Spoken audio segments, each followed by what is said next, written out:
Good day, we are the Group 4 and we're going to discuss the Environmental Science course Pack 2. Lesson 4: Climate Learning Outcomes. Differentiate between troposphere and stratosphere. Troposphere is negatively temperature gradient, is constantly convecting, has lots of clouds, and lots of moisture. The stratosphere was a positive temperature gradient, generally stable air layer, no clouds except at the poles, and it's relatively dry. Explain the greenhouse effect and how it is changing our climate. The greenhouse effect helps to trap heat from the sun, which keep the temperature on Earth comfortable. List some strategies for minimizing global climate change. Save energy at home. Change your home source of energy. Reduce, reuse, repair, and recycle. Plant native species. Clean up your environment. Topic outline. What is atmosphere? A. The atmosphere. B. Evaporated water. C. Ocean current. Climate change overline. Ice cores. Natural climate swings. C. El Nino Southern Oscillation. 3. Evidence of climate change. A. Rising heat waves, sea levels, and storm. B. Greenhouse gases. C. Methane emission. D. Ice loss. What is atmosphere? The atmosphere is layered with more massive molecules near the ground surface. Circulation in the troposphere redistribute heat and moisture. The composition in the tropospheres influence how much heat is stored. Climate refers to the atmosphere, how it behaves, and how it is composed. Climate process involves the environment and storage of energy, including interaction with the land surface and with ocean. Rising sea levels that threaten coastal Florida are one example of this interaction. Move on to global mean sea level rise graph. So, the global mean sea level rise graph, this is the average height of the entire ocean surface. So, there are two different colors of the global mean sea level rise graph and have different means. So, the color blue, it represents rapid and aggressive climate mitigation, reducing zero emission by 2100. The color orange, it represents as usual or normal some models sea level change of 2 meters. So for example, if the rapid and aggressive climate mitigation is on 2100, therefore, the business as usual is also increasing. So if magkataas ang um, kaning rapid and aggressive climate mitigation is ang ihapong business usual or the color orange katong oh, business usual rather magkataas pod siya. So kung unsa kagitason ang kung unsa ka kusog ang rapid and aggressive climate mitigation or magkalalom pod ang business as usual. So nagdepend ra siya kung unsa ka taas ang rapid. Ang business nagdepend ra siya kung unsa ka taas ang rapid and aggressive climate mitigation. So Earth atmosphere consists of gas molecules relatively densely packed near the surface and thinning gradually to about 500 km or 300 ml above the Earth's surface. In the lowest layer of the atmosphere, air moves ceaselessly, flowing, swirling, and continually redistributing heat and moisture from one part of the globe to another. So the daily temperature, wind, and precipitation that we call it weather occur in the troposphere. The long-term temperature and precipitation trends we prefer as climate, or we call that the climate. The earliest atmosphere on the Earth probably consists mainly of hydrogen and helium. Over a billion of years, most of that hydrogen and helium diffused into the space. Volcanic emission added carbon, nitrogen, oxygen, sulfur, and other elements to the atmosphere. Virtually, all of the molecules oxygen we breathe was probably produced by the photosynthesis in blue-green bacteria, algae, and green plants. Clean dry air is 78% nitrogen and almost 21% oxygen, with the remaining 1% composed of the argon. Carbon dioxide and a variety of other gases. Water vapor varies from near 0 to 4% depending on the air temperature and available moisture. Minute particles and liquid droplets, collectively called aerosols, also are suspended in the air. Atmospheric aerosols and water vapor play important roles in the Earth's energy budget and air production. The atmosphere has consisted of four distinct zones of contrasting temperature due to differences in absorption of solar energy. So we have thermosphere, mesos- mesosphere, stratosphere, and troposphere. Layers of the atmosphere vary in temperature and composition. Our weather happens in the troposphere, and the stratosphere ozone is important for the ultraviolet solar energy. We have troposphere. So troposphere, it is the lowest layer of Earth's atmosphere. Most of the mass, about 75 to 80% of the atmosphere, is in the troposphere. Most types of clouds are found in the troposphere, and almost all weather occurs within this layer. Within the troposphere, air circulates in great vertical and horizontal convection currents, constantly redistributing heat and moisture around the globe.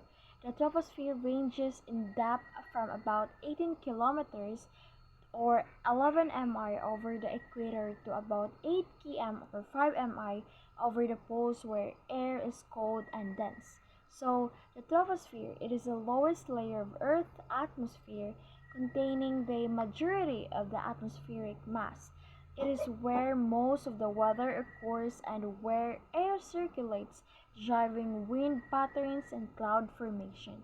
So, understanding the troposphere is essential for studying and predicting weather patterns as well as for understanding the Earth climate system.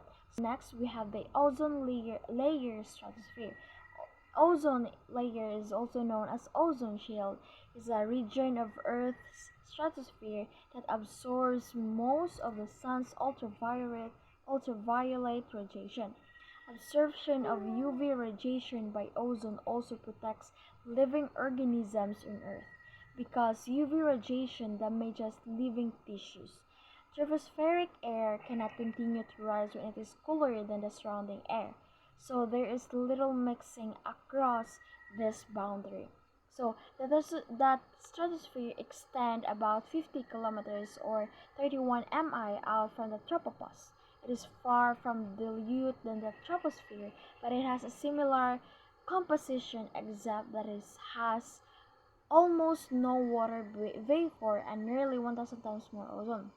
So, the ozone layer and stratosphere are crucial protecting life on Earth by absorbing majority of the sun's UV radiation. The ozone layer acts as a shield preventing excessive UV radiation from reaching the Earth's surface and thereby safeguarding life organisms. So, however, human activities such as release of ozone-depleting substances have led to the depletion of the ozone layer, necessitating global efforts to mitigate this issue. And next, we have the continuation of ozone layer and stratosphere. The stratosphere is highly stable because the air temperature increases the height up to the stratopause, which is the height of the temperature inversion. The increased temperature in this layer is due mainly to UV absorption by various chemical species, including ozone and molecular oxygen present in the stratosphere. Maximum heating takes place in the upper part of the stratosphere. Because of the stable air, pollutant mixing is suppressed within this layer. Thus, natural, e.g., N2O, and synthetic, e.g., CFC, chemicals that reach the stratosphere from the troposphere tend to diffuse upward very slowly within the stratosphere. So, ozone is produced and destroyed in the stratosphere through natural processes involving ultraviolet light from the sun, UV light, which is completely absorbed by oxygen molecules in the stratosphere, splits oxygen molecules into oxygen atoms, which then react with other oxygen molecules to produce ozone. So, however, other gases containing nitrogen and hydrogen in the stratosphere participate in reaction cycles that destroy ozone. So, maintaining a consistent ozone concentration in the stratosphere under the natural conditions. Next is mesosphere. So the mesosphere lies between the thermosphere and the stratosphere. Meso means middle, and this is the highest layer of the atmosphere in which the gases are all mixed up rather than being layered by their mass. So, and then the mesosphere is 22 miles or 35 kilometers thick.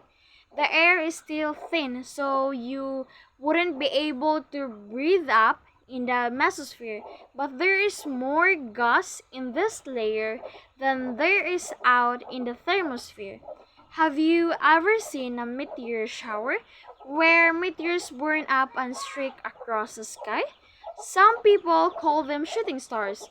Those meteors are burning up in the mesosphere. The meteors make it through the exosphere and thermosphere without much trouble because those layers don't have much air. But when they hit the mesosphere, there are enough gases to cause friction and create heat. So, mesosphere. So, the mesosphere is the highest layer of the atmosphere where gases are all mixed rather than being layered by their mass. So, most of the heat that enters the mesosphere comes from the stratosphere below, making the mesosphere warmest at the bottom. The mesosphere is a critical region for the study of atmospheric physics and chemistry, with unique phenomena such as noctilucent clouds, which are formed by ice crystal that reflects sunlight long after sunset, creating a captivating display in the twilight sky. Thermosphere. Thermo means heat, and the temperature in this layer can reach up to 4,500 degrees Fahrenheit. If you were to hang out in the thermosphere, though you would be very cold because there aren't enough gas molecules to transfer the heat to you. This also means there aren't enough molecules for sun waves to travel through. This layer of Earth's atmosphere is about 319 miles in kilometers. It is 513 thick. That's much thicker than the inner layers of the atmosphere, but not nearly as thick as the ecosphere. The thermosphere is what we called home to the International Space Station as it orbits Earth. This is also where you find low Earth orbit satellites. Much of the incoming solar energy is used up in evaporating water. So, let's talk about evaporated water. Every gram of evaporating water absorbs 580 calories of energy as it transforms from liquid to gas, from water to water vapor. Water vapor in the air stores that 580 calories per gram, and we call that stored heat latent heat. Later, when the water vapor condenses, it released 580 calories per gram. Globally, latent heat contains huge amount of energy, enough to power thunderstorms, hurricanes, and tornadoes. So, the main reason that's why we have thunderstorms, hurricanes, and tornadoes, it's all because of the latent heat that contains huge amount of energy. Much of the incoming solar energy is used up in evaporating water. So, let's talk about evaporated water. Every gram of evaporating water absorbs 580 calories of energy as it transforms from liquid to gas, from water to water vapor. Water vapor in the air stores that 580 calories per gram, and we call that stored heat latent heat. Later, when the water vapor condenses, it released 580 calories per gram.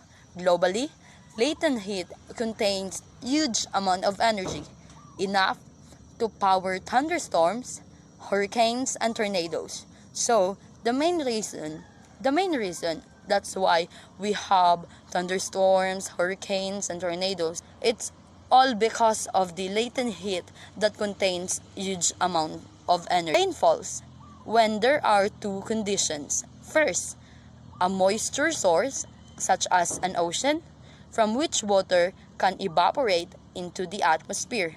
And second, a lifting mechanism. Lifting is important because air cools at high elevations. You may have observed this cooling if you have driven over a mountain pass. Lifting can occur when winds push warm, moist air up and over the mountain. Lifting also occurs when hot air, warm near the Earth's surface on a sunny day, rises in convection currents. Many of these three mechanisms can cause air to rise and cool. Moisture in the cooling air then condenses. We see the moisture falling as rain or snow. Ocean currents. There are two types of ocean currents, the warm and the cold ocean currents. They are both strongly influence climate condition on the land. Surface ocean currents result from the wind pushing on the ocean surface. As surface water moves, deep water wells up to replace it, creating deeper ocean currents. Differences in water density depending on the temperature and saltiness of the water also drive ocean circulation. Huge cycling currents is what we called gyres. Gyres carry water north and south, redistributing heat from low latitude to high latitude.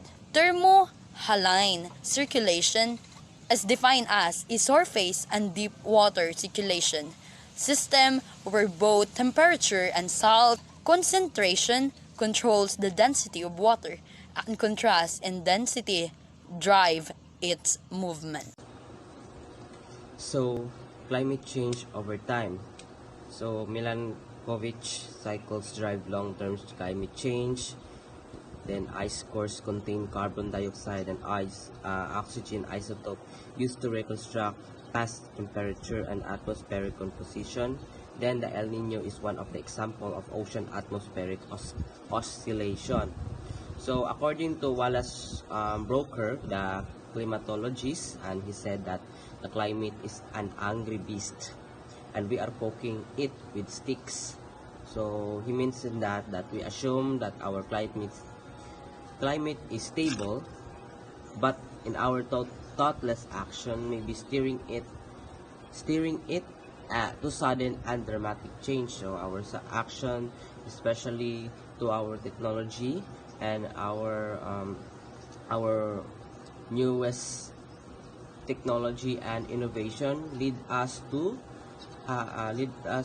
a destruction of our um, ecosystem, and especially destroying our trees and containing really emissions containing carbon dioxide emission, especially in the coal production, and then the gas production um, in our uh, um, in our transportation. So how stable is climate? That depends upon the time frame you consider. So over centuries, the millennia, we know that climate shifts somewhat, but usually we expect little changes on scale of human lifetime. So the cycle change within the March until June, especially when the sun and the earth is near to each other because of the rotation. So, but this is no longer reasonable expectation. If climate doesn't shift, how fast might it change? And will those changes mean for the environmental system on which we depend? Ice cores. So, climatologists have discovered that by drilling deep into an ice sheet, they can extract ice cores from which they can collect air bubble samples. So, sample takings every few centimeters shown how atmosphere has changed over time. So, ice cores record revolutionized in our understanding of climate history. So, we can now see how concentration of an atmospheric carbon dioxide have varied. We can detect ash layers and spike into a salty concentration that records volcanic eruption. So, this experiment and journey is from the South Pole. So we can see it in the figure 9.7, and how they get a sample of ice, then saw a bubble samples. So natural climatic swings. So more dramatic changes are associated with periodic shift in the Earth's orbit and tilt. Yes, when the Earth rotates in its own orbit, and when it's near to the sun, then we can suffer especially El Nino in our present time. So these are known as the Milankovitch cycles after the Serbian scientist Milutin Milankovic, who first described them in the 1920s. There are three of these cycles. Number one is the Earth elliptical orbit, and then the stretches shorten in cycles of 100,000 years. Then the Earth axis changes in its angle tilt in a 40,000 year cycle. Then number 3, in an over 26,000 period, the axis moves like out of balance, spinning to top. So in these cycles cause variation in intensity incoming solar energy in different latitude and intensity of summer heating or winter cooling. So this is a theory of Milutin Milankovic. So it means theory, it's not really proved. Figure 9.9. The Milankovitch cycles include very long cyclical changes in Figure A, the eccentricity of the orbit, about 100,000 years. The B. The degree of axis tilt is about 40,000 years. And the wobble or precession of the axis about 26,000 years. Natural climatic swings. Natural climatics is the interplay of these cycles. Also seems to explain the glacial periods of the last 800,000 years, which you can see in the cold or warm cycles. For example, when the wobble orients the North Pole toward the sun in the summer, then there is substantial summer warming and overall warming of the Earth. When the wobble points toward the North Pole away from the sun, the northern summers are cold and there is global cooling. Similarly, when the axis tilts toward the sun, the poles warm, and when the axis is more parallel to the sun, the poles warm less. So, volcanic eruption can cause sudden climate shifts, but usually only for a few years. Yes, a few years. And one of exception was the explosion of Mount Tuba in western Sumatra about 73,000 years ago. This was the largest volcano cataclysm in the past 28 million years. The eruption ejected at least 2,800 kilometers of material. Sulfuric acid and particulate material ejected into the atmosphere from Mount Tuba as is estimated to have dimmed incoming sunlight by 75% and to have cooled the whole planet by much as 16 degrees Celsius for more than 160 years. So, in climate history, 160 years is a short time. However, and this was the largest eruption in 28 million years. So, volcanoes are a notable but not dominant factor in recent climate trends. El Niño in Southern Oscillation. On the scale of years or decades, the climate also changes according to oscillations in the ocean and atmosphere. This coupled ocean-atmosphere oscillations occur in all the world's oceans. But the El Niño or Southern Oscillation is also called as ENSO, is probably the best known. ENSO affects weather across the Pacific and adjacent continents, causing heavy monsoons or serious droughts. El Niño. It refers to an irregular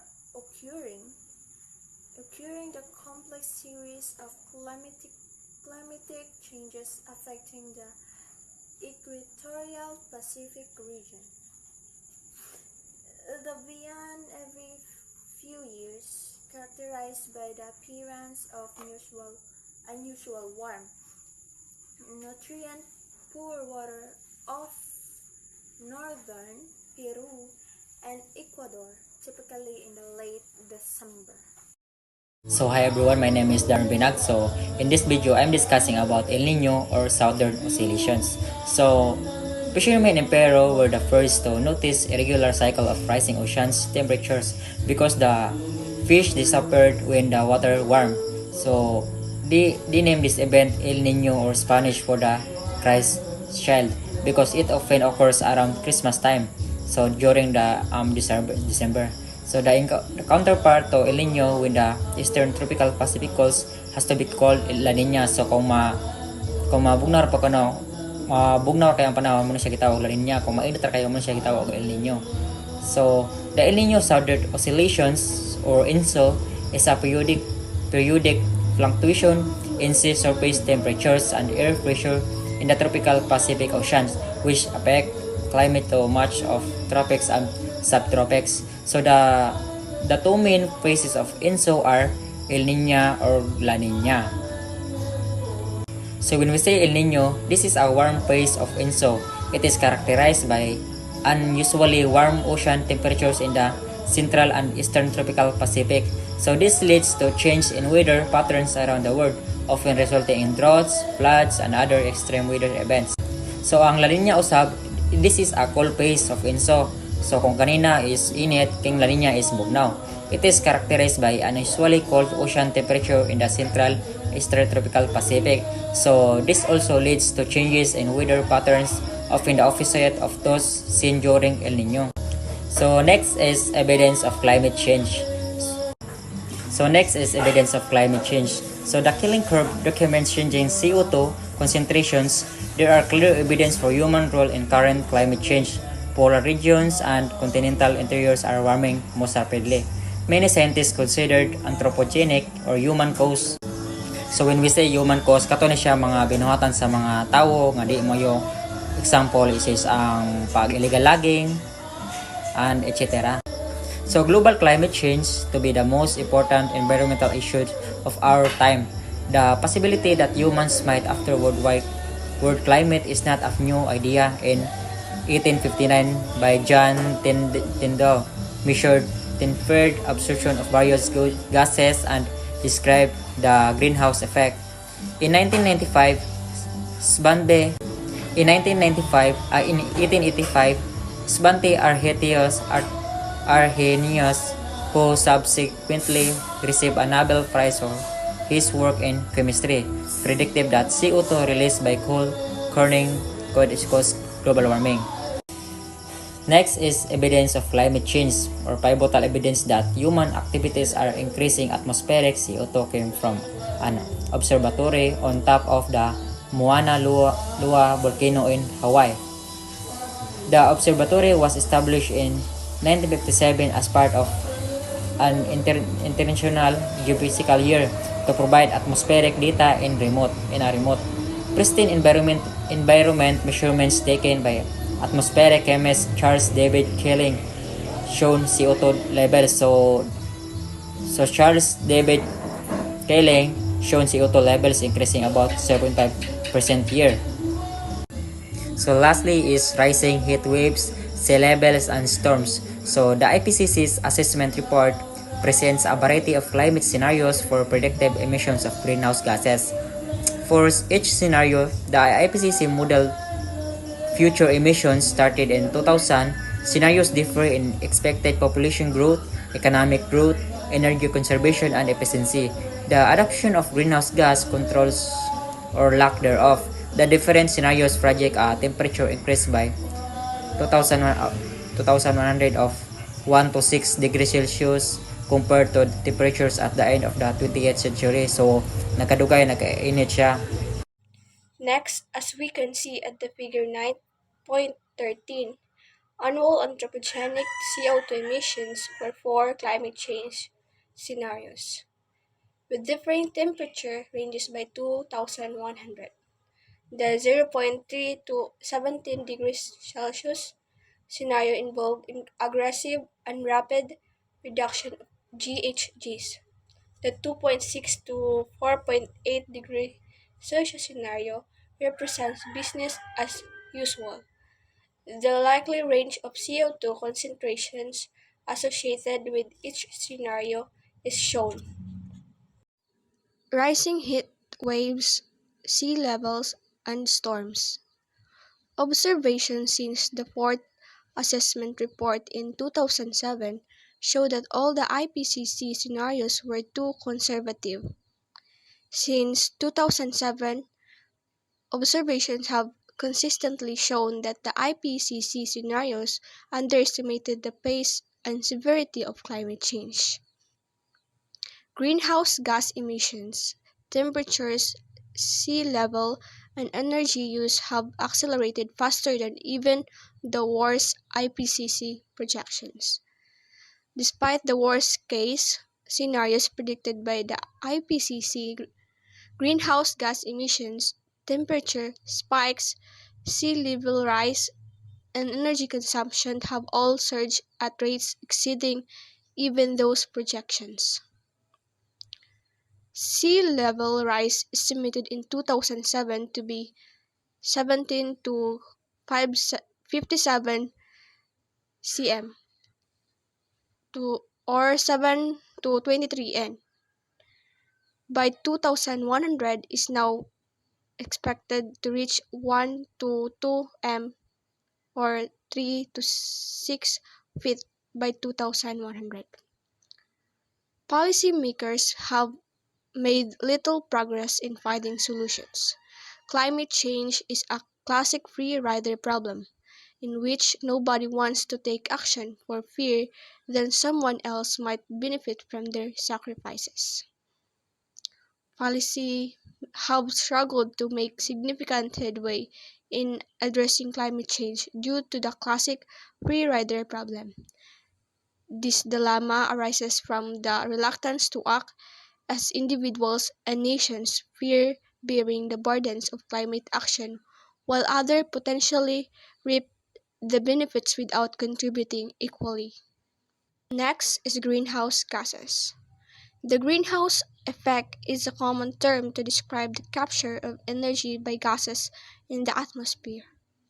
The greenhouse effect refers to gases in the atmosphere trapping the heat energy from the sun, like the glass walls of a greenhouse.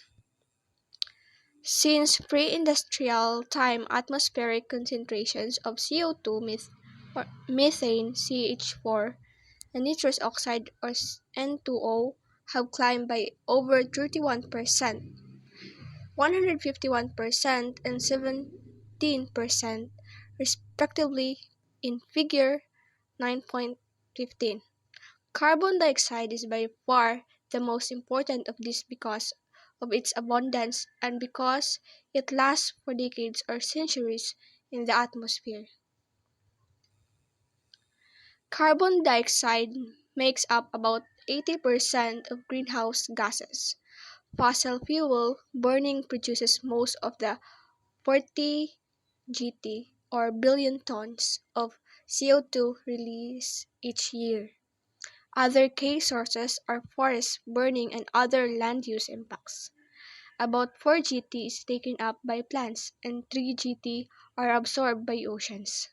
If current trends continue, CO2 concentrations could reach about 500 ppm or approaching twice the pre-industrial level of 280 ppm by the end of the 21st century.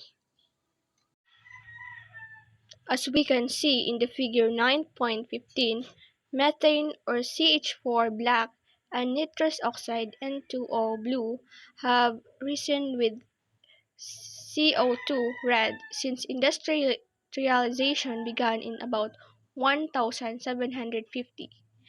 Concentrations are shown in parts per million or ppm and parts per billion ppb. In continuation, methane is much less abundant than CO2, but it absorbs far more infrared energy per molecule and is accumulating in the atmosphere about twice as fast as CO2. Methane can be produced anywhere organic matter decays without oxygen, especially underwater. Natural gas, which is mainly CH4, derives from ancient organic material. Methane also is released by ruminant animals, wet rice paddies, coal mines, landfills, fracking, and pipeline leaks. Nitrous oxide is produced mainly by chemical reactions between atmospheric and NO, which combine in the presence of heat from internal combustion engines. Other sources are burning of organic material and soil microbial activity. Chlorofluorocarbons and other gases containing fluorine also capture energy. CFC releases in developed countries have declined since many of their uses were banned, but increasing production in developing countries such as China and India remains a problem. Together, fluorine gases and N2O account for about 17% of human-caused global warming. And now we have methane emissions. We generally calculate emissions from coal, oil, and natural gas from records of how much fuel is sold and burned. But recent studies have started asking whether that is an accurate measure. What about accidental leakage? Fracking, in particular, involves high pressure fracturing of bedrock, which also weakens well casing. About 5% of fracked well casings leaked right away, and the few studies available suggest that most leak within a few years. Gas leaks from valves, pump stations, frost-cracked delivery lines, and other parts of the supply chain, generally called fugitive emissions, are common, but how common they are is not well known. A warming ice-free Arctic Ocean contributes to warming worldwide. In addition to providing a vast new thermal mass of warm water, a warm Arctic accelerates warming of land masses in Siberia and Canada. Melting permafrost in Canada and Siberia releases CH4 and CO2, creating another positive feedback. An ice-free Arctic also influences ocean circulation, allowing fresh, low-density water to interrupt the thermohaline circulation. A warmer Arctic also altered the ecosystem. Polar bears, walrus, seals, and most other Arctic mammals are adapted to live and hunt from the ice. Algae and plankton that grow under the ice are often the foundation of an ecosystem. Cold water fish are replaced by warmer water fish, and birds may not be able to find suitable fish in suitable location for feeding. Siberia and Canada, a coldest country in the world, once the ice free will melt, it will release CH4 and CO2 methane and carbon dioxide. Again, another positive feedback will happen. Thermohaline circulation, mixing of heat and salt, will keep a big changes in ecosystem. Arctic mammals, algae, and cold and hot water fish, and also birds will be much more affected. That's all. Thank you. So that would be all for our discussion. We hope you learned a lot. Thank you.